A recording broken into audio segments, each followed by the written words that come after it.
I think the Eagle fans are saying, we think it's worth a second look. I think the Eagle fans would have preferred they were a bit more methodical in reviewing that play. From the 27-yard line, it's Anderson. Chicago will try to take as much time off the clock as they can. Thornton comes up limping. Pitts makes the tackle. Clock is ticking down. 4:20 remaining in the fourth. See, here's an example where the 45-second clock, while its intent was to speed up play, you can really burn some time off the clock if you're so inclined. You just drive the ball up into the line, and you've got 45 seconds before you have to snap it again. There's the Buddy chant again.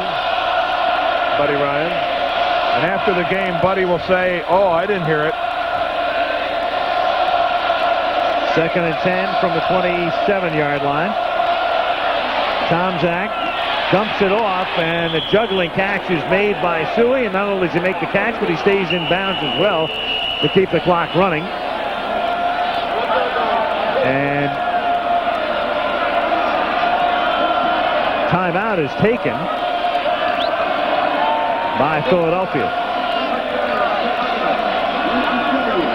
I think it's been fun for all of us to watch the evolution of number 18, Mike Tomczak. We were with him in Miami in a preseason game when the quarterback job was up for grabs, and we talked to him, very confident young man, and it was, a few days later that Jim McMahon was traded, and he was driving to practice, and he heard on his car radio that McMahon had been traded, and he knew right then that all of his dreams literally had come true. Free agent when he came up out of Ohio State, and now he's in charge and running well. The most visible team, I would say, in pro football. And doing it very nicely. And having another big passing night tonight. Yeah, 300 yards plus last week against Detroit. He's had his most attempts tonight and shown a definite education in at least touch football. 3rd down and 8. Tomczak lofting it and throwing it away. And Chicago will have to kick with 3:33 remaining in the fourth quarter. Nothing chancy at this point on the part of Mike Tomczak, but he has really put the touch on the ball tonight.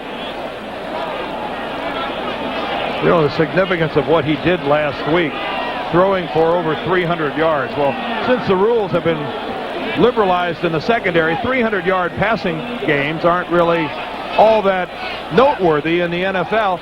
Do you realize that was only the 7th fair 300-yard passing day in the last 20 years? 20 years. Well, remember how long McMahon went before he had one of those nights or days? As Gizmo Williams runs it out of bounds at the 40-yard line. In fact, it was on our Monday night Denver-Chicago game. And as is the case the majority of the time, and we've pointed it out, quarterbacks lose more 300-yard games than they win. But the flip side of it for the Bears, they have led the league in rushing 16 times. Nearest team to them and leading the league is Cleveland with, 7 or 8? So we know what the major here. Well, the equation here is very simple. The Eagles are going to get the ball a couple more times. They better score a touchdown every time they get it. From the 41-yard line, it's Byers.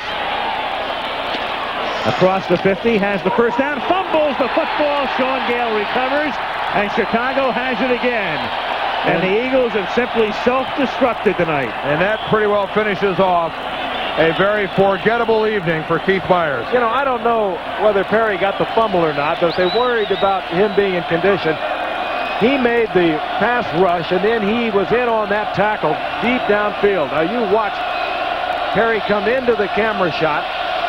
There he is. Frank, there's no missing Perry coming into the camera shot. 6th Eagle turnover tonight. Marcus Paul actually knocked it out of there, but if they were concerned about Perry moving around, whether he was in condition or not, he put on the pass pressure, and then he was in on the tackle. Was good hustle by Big William. Meanwhile, Marcus Paul, I think, was shaken up a little bit after the play. He's over by the Bear bench, walking very gingerly. Bears from the 43-yard line, and this is Thomas. Whoa! Really gets ripped. Eagles take a timeout. Evans is there. Byron Evans doing his share tonight. Here's a guy doing a lot of talking, and he's backing it up with some big hitting. That was a grade A pop right there. He was a starter a year ago. Let's take a look at it again. Number 56. Boy. He catch Thomas as he is trying to spin back to the inside, and it looked just a little more effective than it really was. Thomas trying to spin back to the inside, and Evans took him with his own momentum. Sounded pretty effective. Then it hurt.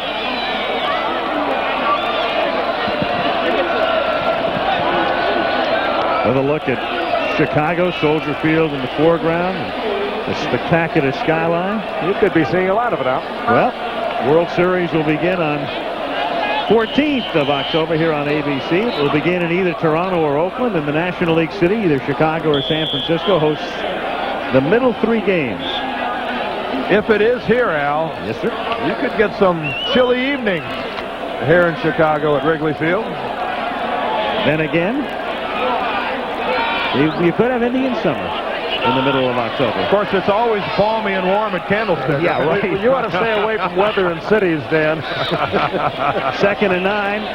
Sanders across the 50. And that will really write a finish to this one as they pick up the first down, and the Eagles have only 1 timeout remaining. Dr. Frank Deerdorf, our meteorologist. Pretty bold of me to insinuate that it might be chilly in Chicago, that it might be cold at either Wrigley or Candlestick in the middle of October, huh?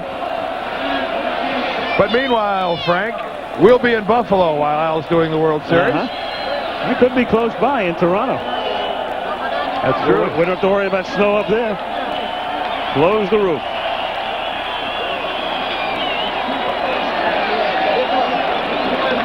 A lot of emotion spent here tonight. The Eagles coming in knowing full well that Buddy Ryan wanted this game so desperately. There's a guy right there, Frank, who's played a good ball game. Chris Carter has hustled tonight, made a couple acrobatic catches, and there's a guy that would like to, I think, forget this one. Keith Byers. And on both sides of the field tonight, a lot of emotion being generated by the 2 coaches, and they're ongoing, I guess I wouldn't call it a feud, but they certainly don't care much for each other. After tonight, it'll just be Chicago, the Giants, and the Rams. Unbeaten, Philadelphia has just spent its final timeout, so they'll stop the clock just once more. That will come at the 2-minute warning. Sanders takes the ball to the 37-yard line.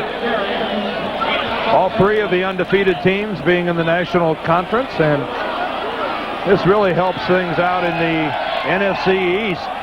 The Bears have done the Redskins a favor. Of course, the Eagles will play the Giants next week. Now a very critical game for Philadelphia. They'll leave here tonight 2 games back. The Giants off to one of their best starts since, what, 1968 or 69? Alex Webster's debut year as head coach. And we have 2 winless teams still alive after the 4 weeks of the season. Detroit and Dallas, both 0-4. 2nd and 10 at the 37-yard line. Sanders stopped after a gain of about 1. That'll take us to the 2-minute warning. Evans makes the tackle. When we come back, it'll be 3rd down for Chicago with 2 minutes. There it is. The Central Division will look like this at the end of the game. Giants will have a 2-game lead in the East